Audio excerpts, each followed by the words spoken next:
Imagine recording 10 songs a day. Oh, wow. Yeah, that's a lot. Right, like completely off the top of your head. And you're doing this knowing absolutely no one is going to mix or master them. Just completely raw. Exactly. Oh, yeah. You are recording right into your phone, knowing full well that half of those audio files will probably just, be lost to the internet forever. Which is wild to think about. It is. I mean, why would someone do that? Why dedicate hours upon hours to an artistic process that actively rejects all the traditional paths to fame or profit or even, basic audio clarity? Yeah, for most artists, that approach sounds like absolute career suicide. It really does. But today, we are throwing the traditional expectations of the music industry completely out the window. Good, because they do not apply here at all. Not even a little bit. We are wading into something that is deeply, profoundly raw. We're looking at a 24-year-old underground hip-hop artist named Cordell. And for him, making music isn't about chasing a hit record. It is about building a literal lifeline. A lifeline to keep himself alive. Yeah. It's the absolute definition of unfiltered. And honestly, it challenges every assumption we have about why art is created in the digital age. Yeah, it really does. Because what we're looking at today, it isn't a discography in any conventional sense. No, not at all. It's more of an audio diary. It's like an excavation of a human soul in real time, completely stripped of the PR teams, the isolated vocal booths, and those focus groups that usually mediate our relationship with musicians. Exactly. So welcome to this deep dive. Today's mission is entirely focused on Cordell, and he's an artist who really forces us to rethink what it means to be a creator. We definitely aren't pulling from Spotify playlists curated by algorithms today. No. Or Billboard charts designed for maximum commercial viability. Well, We are looking at a staggering, just sprawling archive scattered across the corners of the internet. right. Platforms like BandLab, RapChat, Instagram, Facebook, and YouTube.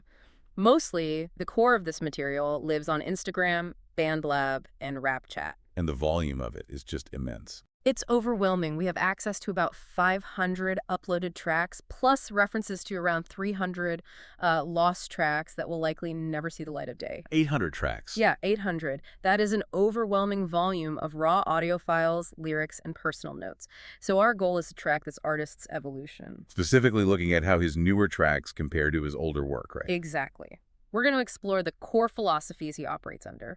These are concepts he explicitly calls lyrics over quality, turning nothing into something, testing the culture, grappling with this deep sense of who am I to say, his claim to be a last freestylist, and ultimately, his drive to be in for the impact. That last one is huge. It is. Okay, let's unpack this, because this isn't just a story about a kid making beats in his bedroom. No, it's not. Yeah. The stakes here are quite literally life and death. And, we cannot properly analyze the music without establishing that baseline reality first. Right, we have to set the context for you, the listener. Exactly. So Cordell is an indigenous youth. He has Tsuut'ina, Cree, and Blackfoot heritage. Okay. He was born on March 10th, 2002. Now, to understand this massive archive of 800 songs, you really have to understand the severe, prolonged trauma that necessitated its creation in the first place. This is the really heavy part. It is. Between the ages of 10 and 20, Cordell survived 20 suicide attempts. 20. Yeah. Let that number sink in. That's just, the math on that is staggering. 2 a year, on average, over his most formative decade. Yeah. But today, as of February 13th, 2026, he is working as a youth elder at Miskanawa under the Planet Youth Initiative in Calgary. Wow. So as we go through this material, we really aren't just doing a music critique. We are conducting a psychological and cultural exploration of survival through art. Every single track he records is essentially a tether keeping him attached to the world. Precisely. And that context, it changes absolutely everything about how you as a listener have to approach these audio files. You can't just press play expecting a catchy hook. No, you'd be totally missing the point. You have to recognize you are listening to a survival mechanism. So to really grasp this music and understand how his newer tracks, which focus pretty heavily on societal critique and legacy, how they evolved, we have to start with the man and his origin story. We had to trace that timeline. Yeah, we have to trace the timeline you just laid out because it is incredibly heavy. In his older tracks, specifically ones like Years Passing and Forgiveness, Cordell chronicles this descent into darkness that started at a shockingly young age. Like 10 years old. Yeah, by age 10, he describes himself as becoming highly philosophical but simultaneously consumed by a severe, paralyzing depression. which is so young to be dealing with those kinds of existential thoughts. It really is. And he explicitly mentions the moment he heard on the phone that his mother had died. Oh, man. He talks about wanting the whole world to burn, you know, about being full of an anger he just couldn't contextualize as a kid. And that anger and trauma, it compounded over a decade of his life. We are talking about a child navigating profound foundational loss, Yeah. which then spirals into severe psychiatric intervention, mainly because the systems around him just don't know how to process his grief. They don't know what to do with him. Exactly. In the track Forgiveness, he talks about being in treatment. He essentially describes feeling traded away or institutionalized by the system. It's just passed around. Yeah. He details going to sleep every single night on 200 milligrams of Seroquel just to get knocked out. And for those who might not know, Seroquel is an antipsychotic medication. It's often used off-label for severe sleep disorders or anxiety. And 200 milligrams for an adolescent is a heavy, heavy dose. It's massive. It's designed to just shut the brain down, you know, to blunt the spikes of extreme emotion. It leaves you feeling incredibly sluggish. Yeah, almost like you were moving through molasses. So that's his daily reality as a teenager. Right. And he describes trying to hang himself, taking blades to his body, and just being heavily medicated just to numb that psychological pain. It's heartbreaking. It is. When you look at the sheer density of those 20 suicide attempts over a 10-year span, like we said, it breaks down to an average of 2 serious attempts on his own life every single year. Every single year. During his most formative developmental stages. Neurologically speaking, his brain is developing in a constant, uninterrupted state of fight, flight, or surrender. It never gets a break. Never. A brain under that much sustained cortisol and adrenaline, it doesn't develop standard emotional regulation pathways. So it's just stuck on high alert. Exactly. It focuses entirely on threat detection. But for Cordell, the threat wasn't just external. The threat was his own mind. Which makes his current position in 2026 almost unfathomable. I mean, he survives this decade of absolute hell. He hits 23, 24, and he drastically shifts his path. A total pivot. Yeah. He steps into this leadership role as a youth elder at Miskanawa, working with Planet Youth. But I have to ask a question here because I think it's something anyone looking at this timeline would wonder. Is it possible that the role of a youth elder at just 24 years old is way too heavy a burden for someone who is clearly still processing massive amounts of his own trauma? That's a very fair question. I mean, to put it into perspective, it's like someone who has spent their whole life driving a car with the check engine light flashing, constantly terrified of breaking down, and then suddenly they're being handed the keys to a bus full of kids. I like that analogy. Right. Yes, he survived the broken car, but the pressure of not crashing this new, overwhelming responsibility seems paralyzing. Doesn't that risk pulling him back under? It's a highly logical concern, honestly. Placing a young trauma survivor into a position of intense pastoral care is always a tightrope walk. But what's fascinating here is the psychological mechanism of the wounded healer archetype. Wounded healer, okay. Yeah, this is a concept originally coined by the psychiatrist Carl Jung. It suggests that a person's own profound suffering can actually be the very source of their healing power for others. Oh, that makes a lot of sense. For Cordell, taking on the responsibility of guiding these indigenous youth through Planet Youth, it isn't an added weight that threatens to sink him. It actually functions as his anchor. Wow. By making himself accountable to kids who are currently navigating the exact same darkness, the exact same systemic poverty and intergenerational trauma he survived, he effectively traps himself into staying alive. Oh, I see. He builds a structural obligation to his own survival. Exactly. He cannot quit, because quitting now means abandoning the youth who are looking up to him. It's bigger than him now. In one of his tracks, he literally asks the listener, he says, if I leave, who will save those kids from ultimately still committing suicide? Wow. His survival is intrinsically symbiotically tied to theirs. So the youth elder title at 24, it might seem young to outsiders, but in the context of what he has lived through, he possesses a lifetime of lived experience. He's lived a lot of lives in those 24 years. Exactly. He knows the terrain of that specific darkness better than any textbook psychologist ever could. It completely reframes his entire existence. He isn't just surviving for himself anymore. He's surviving as a utility for others. Exactly. And that desperate need for an immediate, unfiltered, emotional release, like a way to process this ongoing journey without breaking down, it leads directly into what has to be one of the most unusual creative methodologies we've ever seen. It is incredibly unique. Let's talk about his transition into becoming what he calls the last freestylist.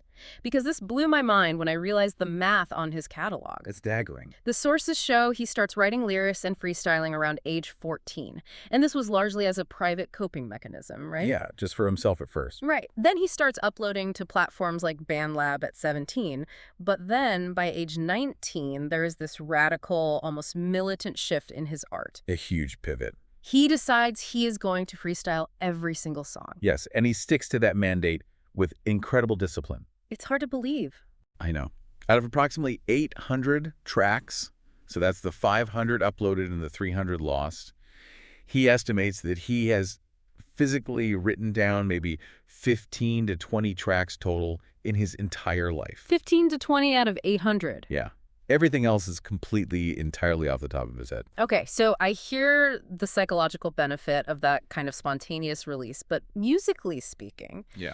doesn't spitting whatever comes to mind just result in a lot of repetitive, disjointed rambling? Well, it can. Right, like how does this hold up as actual art if you don't take the time to structure a verse?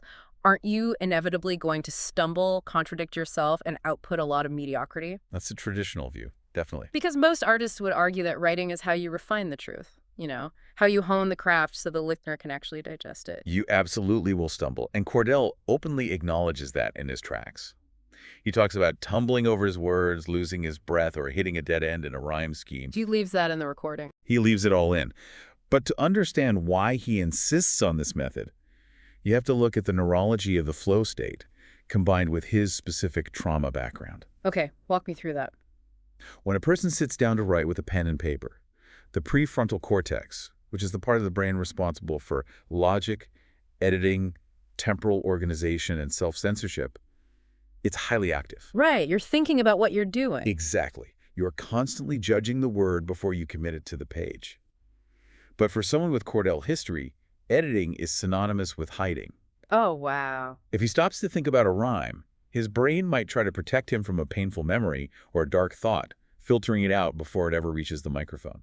Because his brain has spent a decade trying to protect him from pain, so the moment he pauses, the defense mechanisms just automatically kick in. Exactly.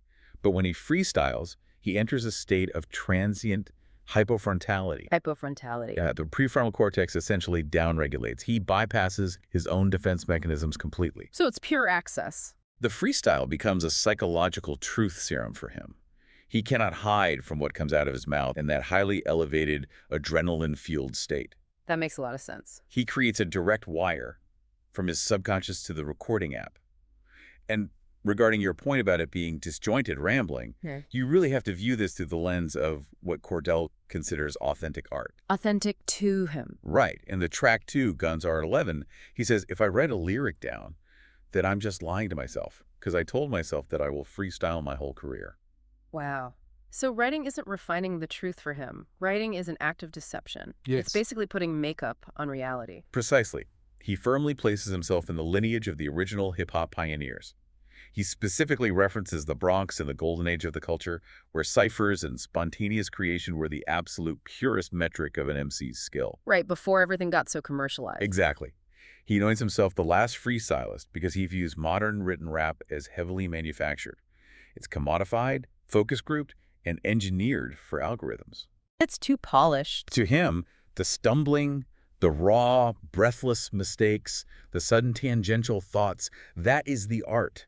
He isn't aiming for the polished longevity of a pop star. No, not at all. He is aiming for raw, undeniable human evidence of his existence in that exact second. That's a beautiful way to put it. It's almost like a jazz solo. You don't ask a jazz musician to go back and fix a flat note in a live solo. Right. Because the magic was the spontaneous invention. The imperfection is the fingerprint. That absolute refusal to write down lyrics doesn't just protect his psychological honesty, though. It fundamentally dictates the physical sound of the audio. Oh, absolutely. I mean, you can't have a pristine, highly engineered track if you're capturing a raw mental purge whenever and wherever the inspiration hits. You're not booking studio time for that. No. Which brings us to his core aesthetic philosophy, a concept he bluntly calls lyrics over quality. Right. Because he is prioritizing this unbroken flow state, he is often recording directly into his phone using democratized music apps like BandLab or RapChat. Just right into the device. Yeah. There is no isolated vocal booth. There is no expensive Neumann microphone. There is no mixing, no mastering, and no vocal compression to smooth out the harsh frequencies. And we should clarify what that actually sounds like for you, the listener. Mm.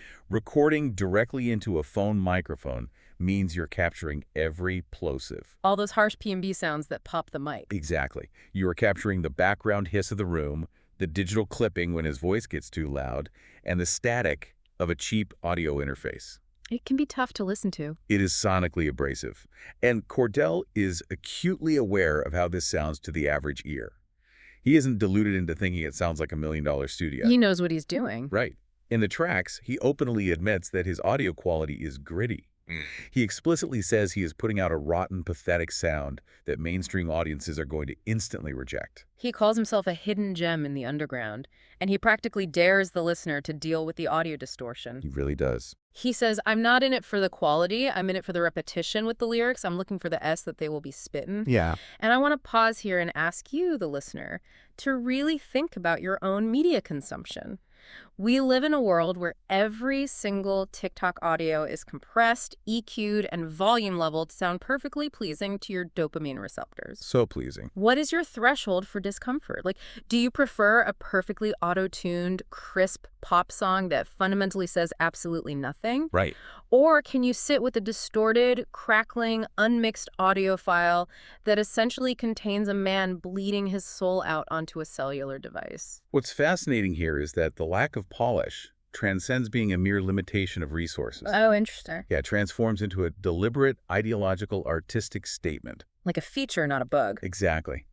If we look at the broader history of outsider art, or the origins of punk rock with its DIY ethos, or even the early days of lo-fi hip-hop, the aesthetic of the unpolished serves as a gatekeeping mechanism. A gatekeeping mechanism, okay. It actively tests the listener's patience. Cordell is essentially saying, look, if you cannot get past the static and the poor EQ, you do not deserve the message. Wow. So the barrier to entry isn't money. No, it's your willingness to listen closely. It forces active listening rather than passive consumption. You can't just have it on in the background. Exactly. By stripping away the studio sheen, he demands that the only thing you have left to evaluate is the weight of his words. And a lot of those words are incredibly heavy regarding his socioeconomic status, which brings us to a major turning point in his discography. This is a huge shift. It really is. Yeah. It's this concept of turning nothing into something. Because the raw, unpolished nature of his music isn't just an artistic choice, it's a direct reflection of his financial reality for the vast majority of his life. Right. If we look at his older tracks, Cordell frequently raps about severe poverty. He lays out his finances plainly, noting that he only makes about $21,000 to $22,000 a year on government support. Which is incredibly hard to live on. It's nothing. He talks about walking in the dirt, the pressure of living on a reserve, and the immense crushing weight of trying to break what he calls the family curse of intergenerational poverty. You can hear the desperation of that poverty in his voice in those early recordings. He talks about having $0 in his pocket, relying on $90 here and there just to survive the week. Just scraping by. Yeah. And this isn't theoretical poverty adopted for street credibility. This is the grinding, day-to-day survival of an indigenous youth in a system that often overlooks or actively marginalizes them. Yeah, When absolutely. you're living on $21,000 a year in modern Canada, every single decision is a high-stakes calculation. Food, shelter, transportation, it all operates on a razor's edge. But then as we move into the newer tracks in this archive, there is a sudden jarring shift in his reality. The context entirely changes. Everything flips. He secures a $150,000 trust. Yep. And he details the conversation in his lyrics, talking about the professionals who lay it out for him, telling him $150K in the bank. The psychological shock of this transition, going from literally nothing to suddenly having a massive financial safety net, it just cannot be overstated. It must be mind-bending. For someone who has lived their entire life in a state of financial fight or flight, the sudden injection of wealth is incredibly destabilizing.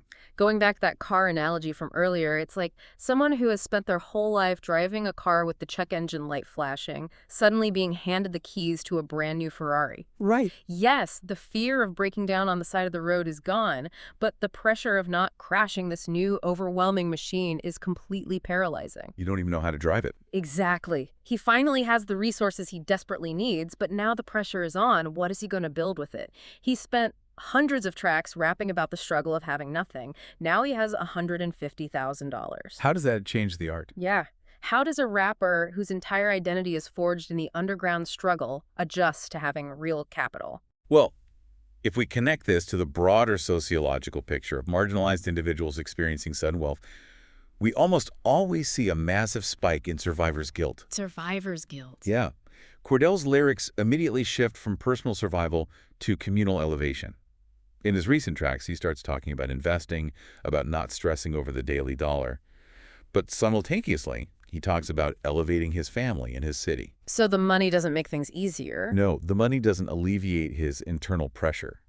It simply transfers the pressure from how do I survive to how do I save everyone else. Oh, that's heavy. He feels the weight of that money heavily because he knows exactly how many his peers, how many indigenous youth in his community will never see a fraction of that trust. Right. He understands that this money represents a way out, and the fear of wasting it, of failing to break the family curse when he finally has the ammunition to do so, it becomes a central theme in his newer freestyles. Which leads him to start pointing fingers not just at his own circumstances, but outward at the world around him.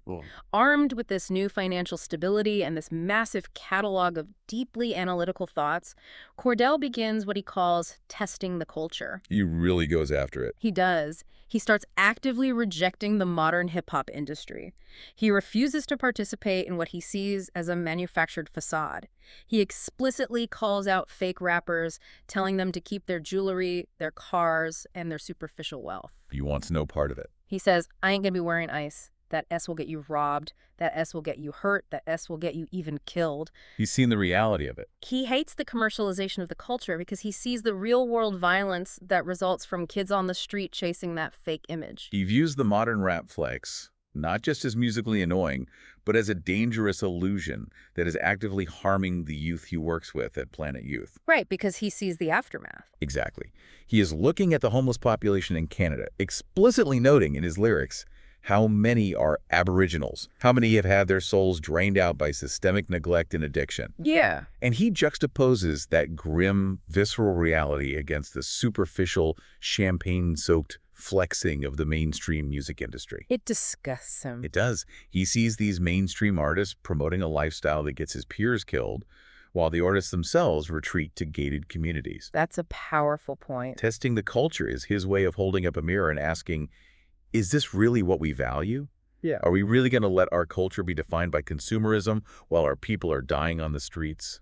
And this is where Cordell becomes such a remarkably complex, fascinating figure. While he is boldly calling out the industry and critiquing society at large, he is constantly battling his own internal demons. Oh, constantly. The theme of who am I to say permeates his newer tracks alongside these bold critiques. He will drop this aggressive, analytical posture and suddenly admit, who am I to decide? I never even made it past grade 9. That imposter syndrome just creeping back in. He wrestles with this massive, debilitating imposter syndrome. He recognizes that he is trying to be a mentor, a leader, a youth elder, but in quiet moments on the mic, he still feels like the broken kid who dropped out of school. And this dichotomy is brilliant because it highlights the reality of self-education. On one hand, he lacks formal education, dropping out around the 9th or 10th grade. Right. Society tells him that without that piece of paper, his voice lacks authority. Which is how a lot of people feel. Right. On the other hand, his lyrical archive is full of deep, sometimes highly esoteric, and incredibly complex philosophical explorations. He is constantly reading, constantly searching for answers outside the traditional curriculum that failed him. Yeah, let's look at those esoteric themes, because they get wild, and they show a mind that is constantly turning over every rock. He goes deep.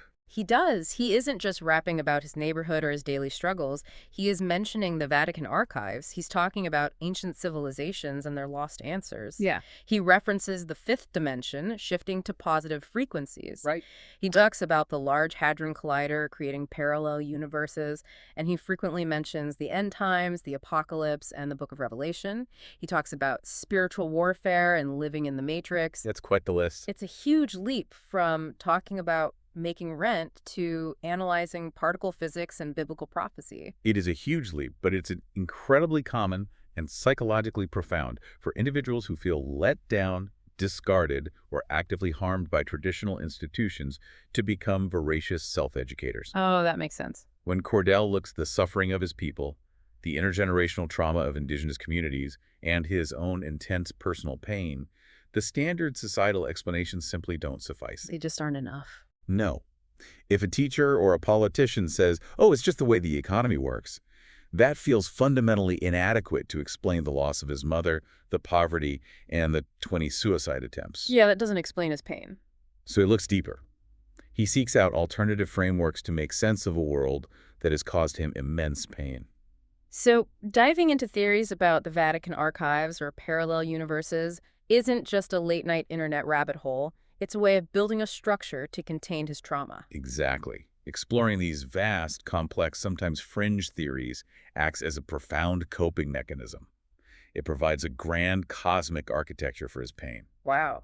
The tragedy of his life isn't just random, meaningless cruelty. It's part of a massive spiritual warfare, or a simulation, or an apocalyptic timeline. It gives it meaning. Exactly. Take the reference to the Large Hadron Collider creating parallel universes. Yeah, I was wondering about that one. Well, when your primary universe is filled with unimaginable trauma, the idea of a parallel universe where the pain didn't happen, or where things make sense, becomes a highly logical and comforting concept. That is so sad, but also so insightful. What's crucial here is not whether these specific theories are factually accurate. It's how they function for him psychologically. They serve a purpose. They give him a sense of secret knowledge. They offer a way to reclaim intellectual power and agency when mainstream society told him he was just a ninth-grade dropout without a future. It's a way of saying, you might have the degrees, you might have the polished studio, but I see the real truth behind the curtain. Exactly. It shows a mind that refuses to be boxed in. Which brings us to the culmination of all of this. If we compare the older tracks, which were primarily focused on just surviving the night, dealing with the Seroquel, battling the urge to end his life, to the newer tracks, we see the complete integration of his journey. It all comes together. We have the trauma, the militant commitment to freestyling, the rejection of industry polish, the sudden responsibility of a $150K financial trust, the esoteric philosophy, and the lingering imposter syndrome. It's a lot for one person to carry. It is, and all of it funnels into one final driving question. Why keep going? Why record up to 10 tracks a day when you openly admit that the audio is gritty and that no one in the mainstream might ever listen? And Cordell gives us the answer clearly. Yep. He says he is in for the impact. This is the anchor of his entire existence, and it is the defining characteristic of his newer music. It really is. Cordell explicitly states that his greatest fear in life isn't going broke again. It isn't losing the 150K. It isn't staying unknown in the underground or having people mock his audio quality. And none of that matters to him. His absolute greatest fear is that his music will never have the chance to save someone from suicide. He says in his lyrics, if I never had the time to save someone from themselves, this is my greatest fear in music. Yeah. Here's where it gets really interesting. This is the absolute full circle moment of this entire deep dive. I love this part. The 10-year-old boy who tried to take his own life 20 times, who wanted the world to burn, has grown into a 24-year-old man who is intentionally creating an archive of hundreds of songs specifically designed to act as an audio life raft for the next lost generation after him. It's beautiful, honestly. He is leaving a breadcrumb trail out of the dark. Precisely. He has completely divorced his art from the concept of commercial entertainment. Completely. Cordell's music is an exercise in pure utility. He knows the tracks are raw, he knows they're unpolished, and he knows that 300 of them are lost to the digital ether. Gone forever. But in his framework, if even one of those remaining 500 distorted freestyle tracks reaches one indigenous youth in Calgary, or anywhere else, someone who's sitting on the edge of their bed holding a blade or a bottle of pills, and that track makes them stop, listen, and feel understood, Yeah. then the entire 800-track endeavor was a resounding success. He literally says in his lyrics, I want to be the person to get to lift you up when you're feeling down in your darkest times. That's his mission. He is extending the exact hand he wished someone had extended to him when he was 10 years old. He calls himself the god of the lost dreams. And honestly, looking at the sheer volume of his work and the intent behind it, it makes you completely reevaluate what we value in art. It really forces us to ask a very uncomfortable question about our media landscape. What's that? What is the purpose of a voice? Is a voice meant to sound pretty, heavily auto-tuned, and mathematically perfect for a TikTok dance? Right. Or is a voice meant to save a life? Cordell has made his choice. He has chosen impact over aesthetics. He has chosen vulnerability over curation. Okay, let's take a breath and look at the whole picture we've painted today. We started by contrasting the polished, multi-million-dollar studio album with this raw, messy, sprawling archive of audio files scattered across BandLab and RapChat. A huge contrast. We tracked Cordell's journey from a 10-year-old struggling simply to survive the day, surviving 20 suicide attempts, to a 24-year-old youth elder stepping into the light to guide others. It's an incredible journey. We've explored how his trauma necessitated a pure, unfiltered freestyle methodology, where writing feels like lying to himself. We've seen how he embraces his rotten, pathetic sound over industry quality, how he navigates the psychological shock of going from government support to a $150K trust, and how his newer tracks wrestle with esoteric philosophies, societal critiques, and deep imposter syndrome. We covered a lot of ground today. And ultimately, we arrived at his core motivation: building an unpolished audio life raft for the next lost generation. It's a monumental shift. He transitioned from a mindset of trying to end his own life to dedicating his entire existence to ensuring others don't end theirs. Yeah. And it leaves us with a profound reflection. We live in an era that is completely obsessed with curating the perfect digital identity. So obsessed. We spend hours editing out our flaws, tuning our voices, filtering our images, and crafting the perfect caption before we let the world see us. We are terrified of being seen as messy or unpolished. God forbid we look human, right? Right. But Cordell has chosen the exact opposite path. He has chosen to leave every single mistake, every stumble, every breath, and every ounce of his pain on the microphone for the world to hear, knowing it might be ugly, but knowing it is undeniably real.